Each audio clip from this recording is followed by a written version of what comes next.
Good afternoon and welcome everyone to the Ontario Caregiver Organization's webinar series. These webinars bring together caregivers and subject matter experts to explore topics of interest to caregivers.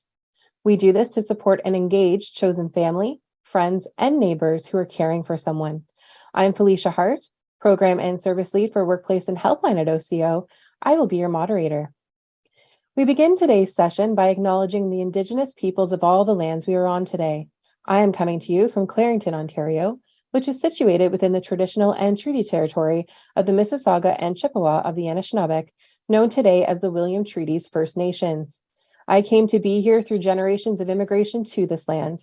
At the OCO, we are working to better understand how we can be meaningful allies and support the recommendations from the Truth and Reconciliation Commission. If you haven't already, I encourage you after today's session to learn more about the Indigenous peoples and treaties of the land you live and work on at nativeland.ca in the chat box. So today's webinar is called Tools for Better Transitions Between Hospital and Home. Move to the next slide, please. And next slide. Our focus today will be understanding the importance of seamless, fully coordinated transitions between hospital and home, using the quality standard and patient guide to support conversations with healthcare providers on a written transition plan, medication review, support for home and community care, medical equipment and devices, coordinated follow-up care, and possible changes to your routine at home. We will also be identifying tools and resources that can help support families and caregivers through the transition process. We've got some wonderful content for you today. Next slide, please. So today I'm joined by Brenda Martin from London, Ontario, who is a caregiver to her husband with experience transitioning from hospital to home. Brenda is also a graphic designer and caregiver advocate, volunteering in many groups, including the Parkwood Institute for Care Partner on the Care Partner Council. Please note that Natalie Del Signore is not able to join us today. Next slide. I will also be joined by Carol Kennedy from Ontario Health, who led the development of the transitions between hospital and home quality standard with the Quality Standard Advisory Committee. We also have Dr. Karen Okranik from the University Health Network, who is a member of the transitions between hospital and home quality standard advisory committee. So welcome everyone to all of our speakers today. We really look forward to hearing from all of you. And now Brenda is actually going to get us started. So over to you, Brenda. Please join us on camera. Hi, everyone. For over 18 years, I have owned and operated a home-based design studio. However, in 2019, I found myself taking on an additional role as caregiver to my husband, Paul. It happened on what seemed like a normal Saturday morning in May. Paul felt a strange tingling in his right foot. Within half an hour, he was paralyzed from the waist down. An ambulance whisked him off to University Hospital here in London. After several days and countless tests, the diagnosis was acute onset of a rare neuroimmune disease known as transverse myelitis, or TM. In simple terms, the disease destroys a section of the myelin, or coating, that protects the nerves in the spine. It was unknown whether he would ever walk again. Although there is no cure, patients with TM are treated with physiotherapy to try to recover mobility, and a great deal of medication to control spasticity and pain. My husband spent 3 weeks in the neurology unit at UH and was then transferred to the spinal cord injury rehabilitation program, at Parkwood Institute. When we arrived at Parkwood, we spent an hour or so settling in and received an overload of information, including a binder that was kept in a slot under his whiteboard. This binder grew during his stay and contained everything he learned there, from physiotherapy exercises and nutritional advice to resources and information about his medications. I can't say enough about Parkwood. It's an outstanding rehab center. And after almost 2.5 months, Paul was learning to stand and almost walk using a 2-wheeled walker. It was time to transition from hospital to home. On his last day at Parkwood, his primary care nurse sat with us and briefly reviewed the binder, reminding us to refer to it when he needed information. She made sure we knew what we needed to do when he got home, like take the prescriptions to the pharmacy as soon as possible and review who to call for help. This information made us both feel more prepared to get Paul home. What we weren't prepared for were the challenges that would follow. Paul had become somewhat institutionalized in the sense that he was accustomed to the routine, busyness, and constant background noise of the hospital. When he got home, he couldn't get over the silence. Prior to his spinal cord injury, he was a strong, healthy, self-employed guy who was always on the road. But after his injury, he had to close his business. He could no longer do the very physical work he'd been doing for 40 years. And being a caretaker by nature, it was a difficult and emotional adjustment for him to be completely dependent on someone else for so many everyday things. As for me, having him home was wonderful, but also terrifying. Everything felt overwhelming. Helping him in the shower or with his exercises, managing medications, making sure he didn't fall, checking for bed sores, taking him to doctor's appointments, all while trying to run a business. Not to mention the expenses that were suddenly introduced: intermittent catheters, adaptive equipment and clothing, medications. If you don't have a drug plan, they're not cheap. Finding the time to research the resources that might help offset these costs was also a challenge. So here's my summary of our transition experience. What worked and how it could have been better. It was great to review the binder before we left Parkwood, especially to remind us of upcoming appointments and his list of medications. What also helped during his stay was that I was invited to attend all of his therapy sessions. As a caregiver, that meant a lot. I attended everything from physio and occupational therapy to meditation and seated yoga. It wasn't just about feeling included. It was the fact that by being included, I was being invited to participate in his recovery. I was learning what his limits were, what he could and couldn't do, and what he needed to help him cope with his new world when he got home. But all of these things didn't prepare me for what life would be like when he was home. And sure, the binder contained important resources, but it didn't prepare me for my role as a caregiver. I believe we both would have benefited from more education and support on how to manage Paul's healthcare needs after his transition home. Having a clear plan for how to cover out-of-pocket expenses related to his care and where to find possible alternatives and supports might have saved us time, money, and anxiety. In a perfect world, it would be amazing if in-hospital training sessions were available for caregivers, a workshop that helps caregivers learn how to provide safe care for their person at home, or where to find those resources and how to cope. In closing, I would like to thank the Ontario Caregiver Organization for including me in this webinar. It means a great deal to know our voices are being heard and to have an organization designed to help us. I'm blown away by the robust wealth of resources they have included on their website to support caregivers. It's a giant leap in the right direction. Thank you. Thanks so much, Brenda, for sharing your story and your husband's story with us about your transition and his transition to home. I think you've hit and touched on every component of the topic areas covered in the quality standard, and we look forward to sharing more of that today with everyone here today. So next slide, please. When patients' care transitions are not managed well, patients may suffer from errors and delays in care. Either can result in avoidable hospital admissions, emergency department visits, and increased healthcare costs. They can also negatively affect patients' experiences. Some patients may feel emotional distress and worsening of symptoms, and families and caregivers may also experience distress. Next slide. So today we're going to talk about development of the transitions between hospital and home quality standard that was released in 2019. So a little bit of background on what a quality standard is. They're a set of documents developed by Ontario Health that tell clinicians and patients what high quality care looks like. They focus on conditions or processes where there are large variations in how care is delivered, or where there are gaps between the care that is provided in Ontario and the care patients should receive. And all of the standards are grounded in best available evidence. So basically, the quality standards are meant to be a standard for what kind of care everyone in Ontario should receive, so that no matter where you live, you receive the same quality of care. Next slide. The transitions between hospital and home quality standard covers the following scope. So it covers care for people of all ages moving between hospital and home after a hospital admission.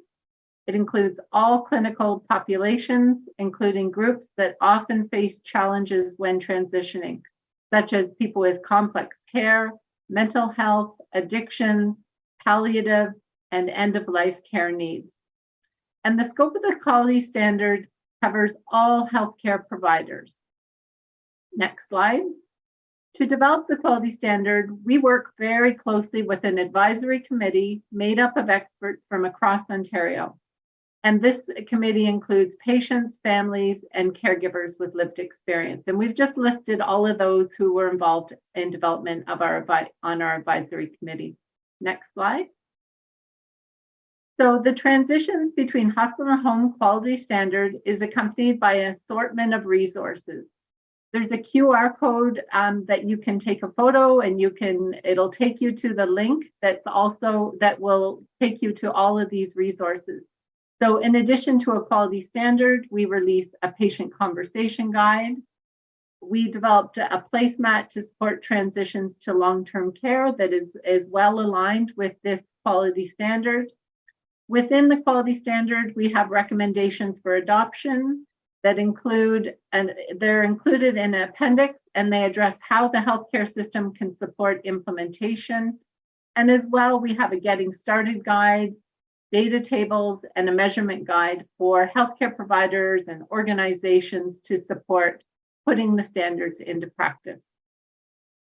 Next slide.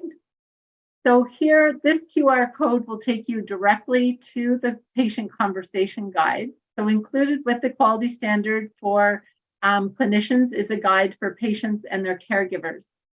This plain language guide explains what quality care looks like for people transitioning between hospital and home, so that they know what kind of care they should receive and advocate for it. Next slide. So let's look into the quality standard a little bit. Next slide. The quality standard contains 10 quality statements or topic areas that describe how to deliver high quality care for people as they move between hospital and home. These topic areas were identified through evidence, so using clinical practice guidelines. And we also combined that with a province-wide engagement with over 1,000 patients, families, and caregivers using concept mapping methods led by Dr. Tara Karen, which was another evidence source to inform development of the quality standard. So I'm just going to go into a couple of specific topic areas within the quality standard. Quality Statement 3 addresses patient, family, and caregiver involvement in transition planning. So our quality statements are written from the person or patient's perspective.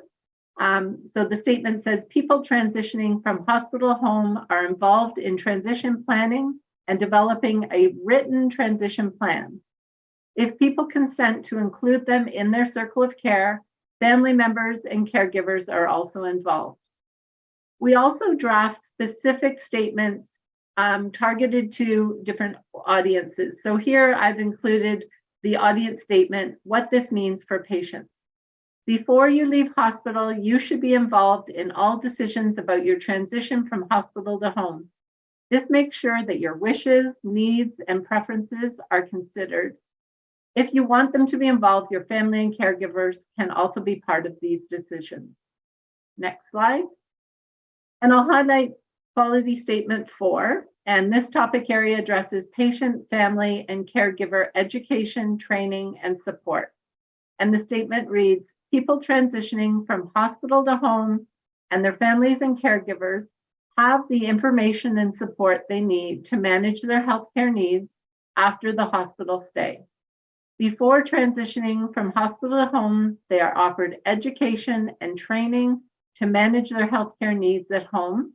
including guidance on community-based resources, medications, and medical equipment. And then our audience statement, what this means for patients, says before you leave hospital, your healthcare team should help you learn how to manage your care at home, including how to take medications and use medical equipment. Ask your care team for written instructions. Your hospital care team can share this information verbally and in a written format via a patient-oriented discharge summary or PODS. You may also get hands-on training for things like how to take medication, change bandages, or use medical equipment. Next slide. So far, we've only highlighted one example of resources, and that's the PODS, and we're going to be speaking more about this tool later in the session today. But to support implementation of these quality statements, we have additional resources included in the quality standard placemat for transitions to long-term care. Also within the patient guide that I mentioned earlier, included the QR code directly to. It includes key resources to support patient, family, and caregivers. And then on Ontario Health's online community, we have a quorum on Ontario Health's online community, and all of it includes a larger set of tools and resources to support adoption of this quality standard. And we've included a direct link through the QR code here as well, so that you can visit all of these resources on our website. Next slide. So back to the patient guide. This is a screenshot with the QR code that would take you to the website for the transitions between hospital and home. And I just wanted to highlight where to find the patient guide. So you just scroll down on that page for all the resources for the quality standard, and you can click and access the patient guide. Next slide. So now I'll pass it over to Dr. Karen Okranek to talk about the patient-oriented discharge summary, or PODS. Thanks, everyone. So it turns out our hospital in Toronto was not the only hospital with challenges around communicating discharge instructions. When our group at Open Lab worked to understand the various discharge processes used at hospitals across Ontario, we found that most hospitals were still very much using verbal instructions to patients and caregivers, and that oftentimes caregivers were not present. When there was a language barrier, interpreters were not used. And when written instructions were being given, the target audience was really the primary care physician or the family doctor. And so those written instructions had a lot of medical jargon. It was across multiple pages using small font. Very few had patient instructions, and those that did often lacked action items that were helpful for discussion and questions that the family may have, and very few had details. So a typical example might have been a written instruction to the patient that said, see your family doctor in 1 to 2 weeks, but no information as to why that was important, or how to reach the family doctor, or who would reach the family doctor, who would make the appointment, etc. Overall, there was a very inconsistent use and often non-patient-centered instructions when written patient instructions were being given. Next slide. So based on these findings, our group at Open Lab, which is a innovation lab at University Health Network, came up with a challenge among our group to create a tool for patients designed with patients.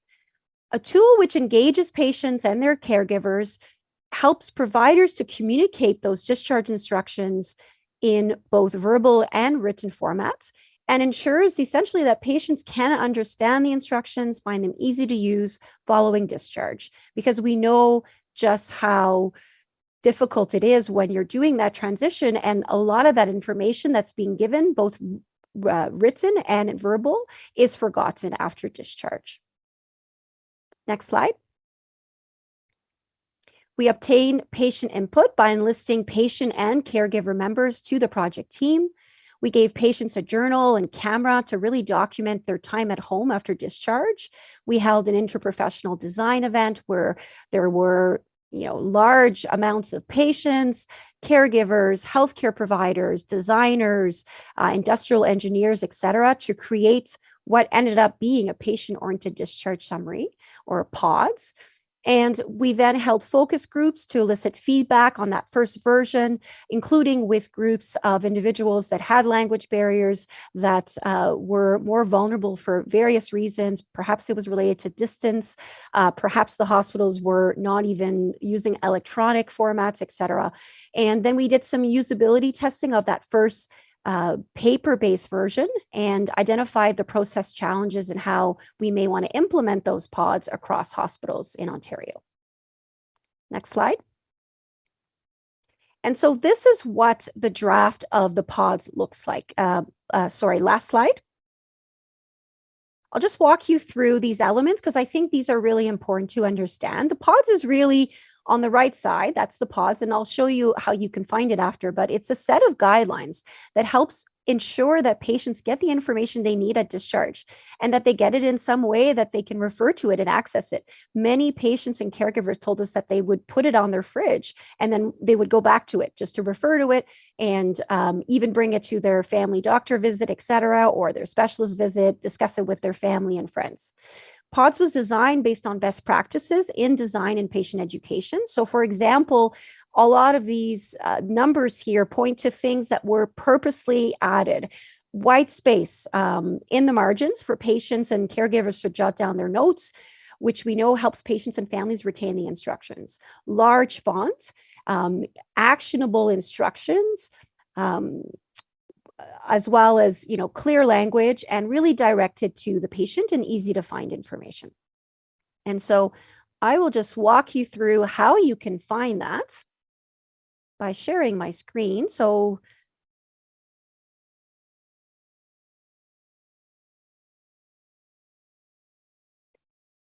okay, so you can open up Google just like I have now, and you can just type in PODS. You want to put in Open Lab because otherwise you may end up with storage closets. And the second link there is the toolkit. So you want to click on that. And what I would encourage you to do is to look at this site, but particularly there's so I'm just going to turn this off here, but Try It Here tab. So you can literally click on it and you can either fill it out yourself and then print it, or you can just print it the way it is and then fill it out at the same time as you're having that conversation with your physician, your nurse, or your healthcare team.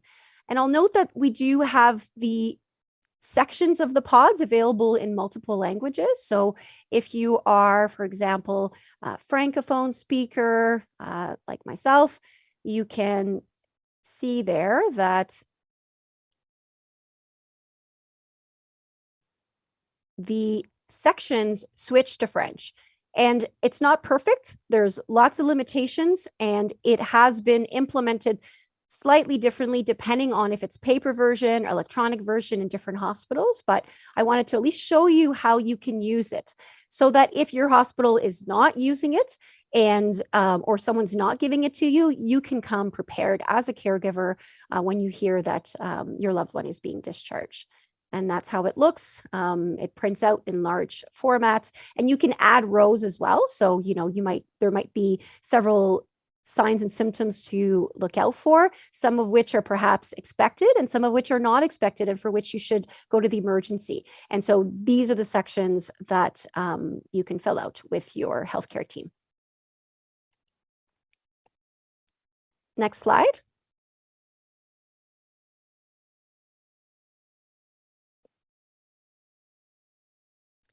And so with that said, the PODS was implemented in 30 plus hospitals across Ontario between 2017 and 2019. What it is really is a written tool that a lot of hospitals can use now. It's really meant to be a conversation with caregivers and patients. It is adaptable. So for example, some hospitals really wanted to adapt it with some standardized information that they knew would be helpful for patients with heart failure or with pulmonary disease or with pneumonia, for example. And so some of them have standardized instructions that are being used in hospitals for certain types of patients. It's a tool that we know has been found to be adaptable across different types of hospitals, whether it's a rural community or an academic hospital, in different languages for different divisions, departments, et cetera. And I guess the only caveat to that is it's not really meant to be a standardized tool such that everyone receives the same thing. It's really meant to be a guideline so that patients, families, and the healthcare team are brought together to have a discussion about those instructions that are put on this piece of paper.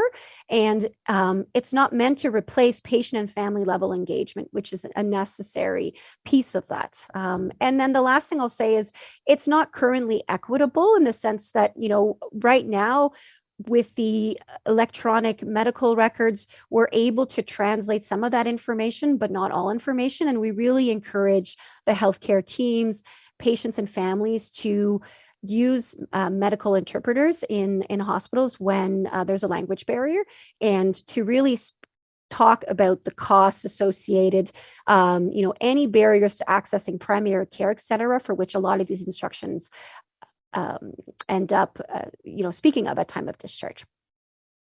Next slide.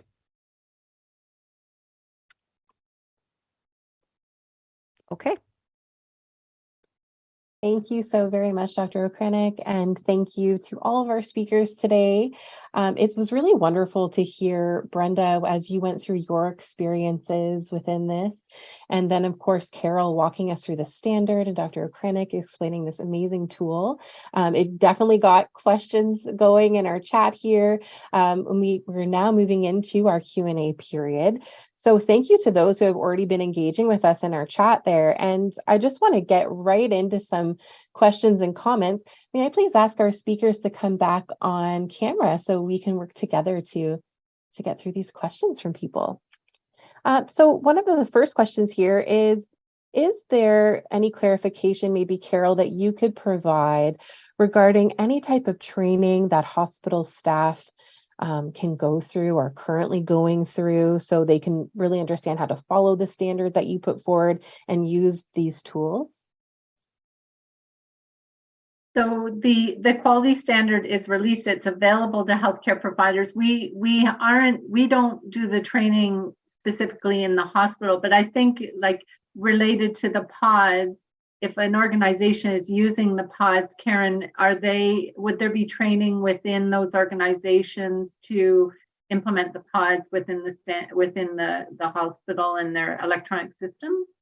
Yeah, it's a great question. I think when we implemented pods at these hospitals, we had a community of practice with a lot of these hospitals. And so we went through the process. I'll just add that many hospitals have now the standards that Ontario Health has put forward as part of their quality, their quality metrics. And so, the engagement of administrators in the hospital is really important as well for following these standards. But for those that have implemented pods, and even those that are interested, there is information on the pods website as well for organizations that want to implement it and are not sure exactly how they're going to do that. We have information as well on our website.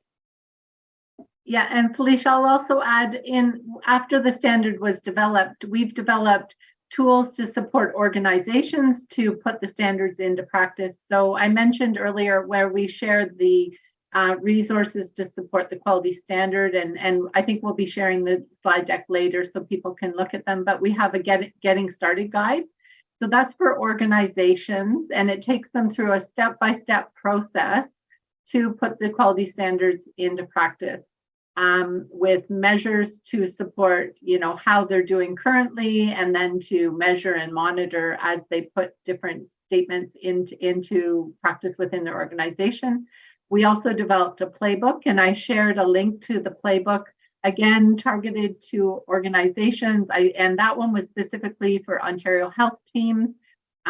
We've done some coaching with the leads at the Ontario Health teams about the quality standard to support them with the understanding of how to use the standard and then implement them within their setting. That's wonderful. And on that note about how you've worked with the Ontario Health teams, did that also include any consultations with home and community care? That question's coming up here as well. Yes, thinking about home and community, if you look at the statements, the 10 statements that we shared, it starts with coming into admission to hospital and thinking about discharge early, and then the 10 statements go through the continuum of care, and the last 3 statements are really around that transition back to the community, back to home. So there was a lot of thinking around that, and when we did the concept mapping work, which we asked over 1,000 patients and caregivers what matters most to them in their transition to home from after a hospital admission, and that was led by Dr. Tara Karan as part of a special, evidence source to combine with the research evidence from clinical guidelines. And we heard a lot from patients and families and caregivers about the challenges around accessing home care. So we do have a specific statement around making sure that people have appropriate and timely support for home and community care. We have another statement, again, that was driven by, this wasn't in the guidelines, but we heard a lot from patients around out-of-pocket costs and limits of funded services. And that's how that topic area became an area for the standard, because it's not something you would find in a clinical practice guideline. It came, those last 2 statements were driven really from that patient engagement. That's great. Really appreciate you walking us through that. Thank you. There's kind of this other question too, where I know that we've seen where we can access the tools online, but something else that's been coming through the comments is how do, if you're a caregiver and you're in hospital with a family member or friend and you're trying to get this information together, it's great that you can print the PODS tool and then work through that in the conversation. Is there anything else that people can bring up to the care providers to really get this standard flowing within that practice, as if it isn't something that's readily being offered to them in that moment? Any suggestions? And maybe even Brenda, from your perspective too, if you have any suggestions of bringing that up.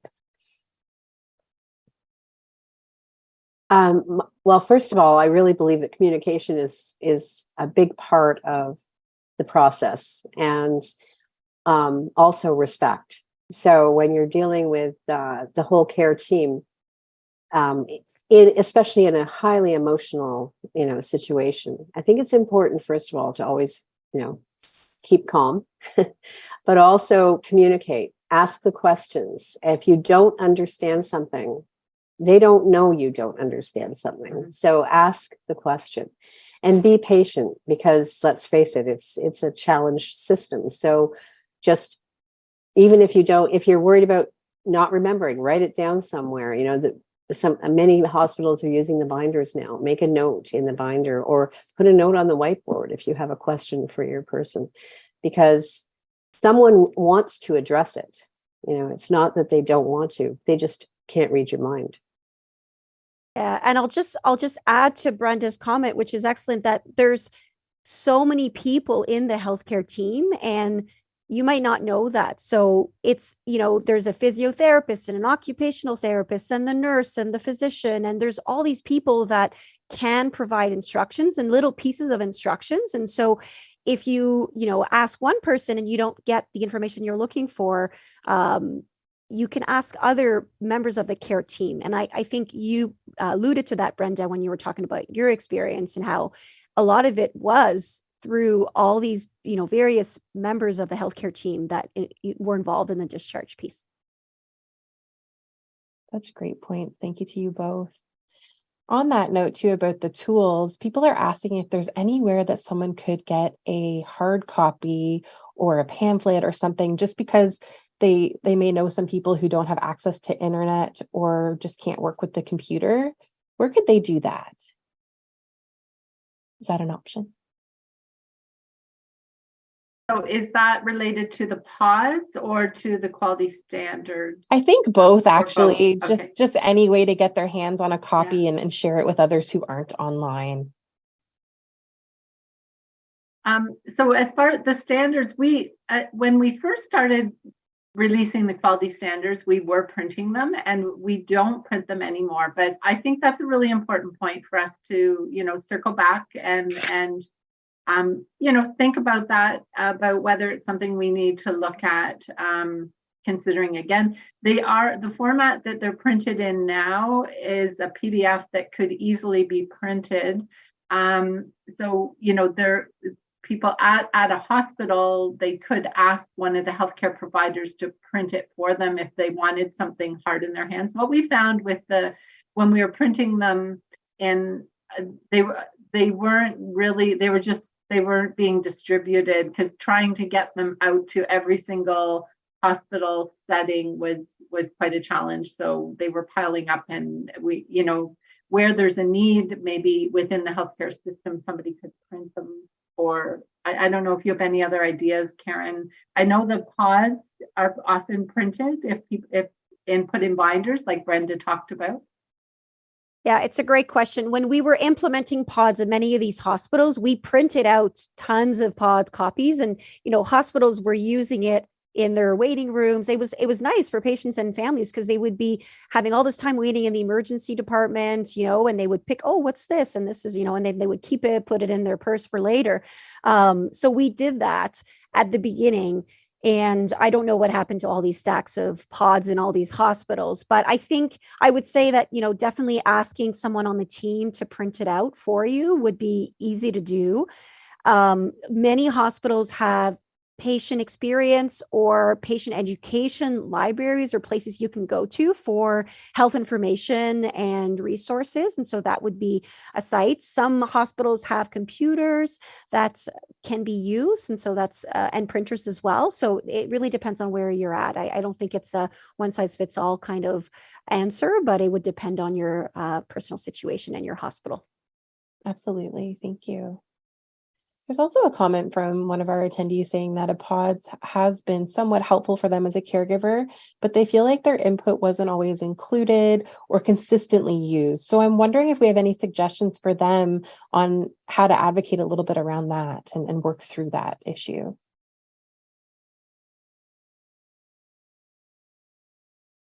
That's a hard question. Without knowing, the details or the particular question, situation, I think one thing I've learned through patient interviews when we were using the pods is that the pods is helpful, but the conversation, the engagement piece, and the time needed to do that is very helpful as well. And so I would encourage you to use the pods or to ask for the pods before that day of discharge, which is just, very busy for the healthcare team and very rushed. And I think with having more time to be there to ask questions and to ask more and more questions, I think that makes it easier to ensure that people's questions are truly answered and that they feel like they were part of the process as well.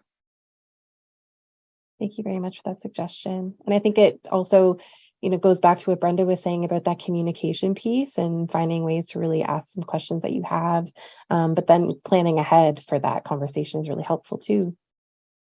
There's just some other comments here I'm going to go through.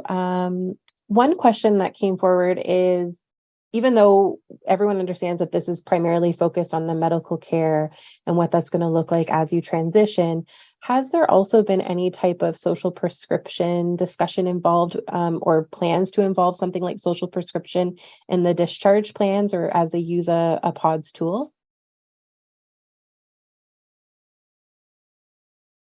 Just thinking about some other connections they can make in the community during the transition. I can just speak to the quality standard. Like, we really did try to address a more broad definition of healthcare and the community and social support services. And if you look at the quality standard, you can see the definition. So in our statements 9 and 10 that are around appropriate and timely support for home and community care and getting out-of-pocket costs and funded services, we did include resources and supports that went beyond the healthcare system within the quality standard. Thank you for that. Dr. Okranek, I know that you gave some examples of this already in your presentation, but some folks are still trying to understand why exactly PAWS isn't equitable. And I know that you mentioned the language piece.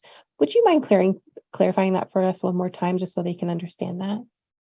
Yeah, I mean, I think when I say it's not equitable, it's that I've seen how many hospitals and many patients I've spoken to in interviews aren't using it when they have a language barrier. And they're not using a professional interpreter. And so if you're not having a conversation and if it's just written information, then and you're not asking questions and you're not writing it in your own language, I think it's not fully being used to its maximum potential. As someone who is primarily English speaking, or in a French healthcare setting, it is speaking to a healthcare provider that's speaking the same language as them. And so language is really the big piece, I think, that we're really hoping to improve with the PAWS. And then the other thing I'll mention is, I think it comes up in the standards, but if you're not having a conversation as to the barriers you may have to seeing your family physician, to coming to the emergency, to making it to your appointment, to getting your blood work, to following those instructions, if there's no conversations on costs and the new medications and et cetera, then it's not really addressing those inequities, I think. And so that's the other reason I mentioned that as well. Thank you so much for providing that information. There's also some other comments too, and people have questions around any of this information or any of the tools that are used. So I'm trying to make connections here based on the comments. But so if we think about PAWS specifically, have you seen people use that with any other type of technology? Someone references MyChart here in the comments. So I'm just wondering if there's any thought into that, how these things might somehow work together if people have access to different types of tools, or again, any comments you have on that too would be really helpful. Yeah, it's a great question, because when we implemented PAWS, all of a sudden I started getting all these emails and calls from technology organizations looking to make an app out of it. And some hospitals did make an app of PAWS, and but not not all hospitals did. And so I wouldn't know if your hospital has an app, but some hospitals use apps. Some hospitals used it related to remote monitoring as well. So for COVID patients, for example, during the COVID pandemic, it was linked up to that. I'm not familiar with MyChart, but some hospitals implemented it so that it also went to the patient portal. So if your hospital has a patient portal, then you could, open up your patient PAWS as well to review your instructions. So you don't even need to print it out, really, because it's already electronic.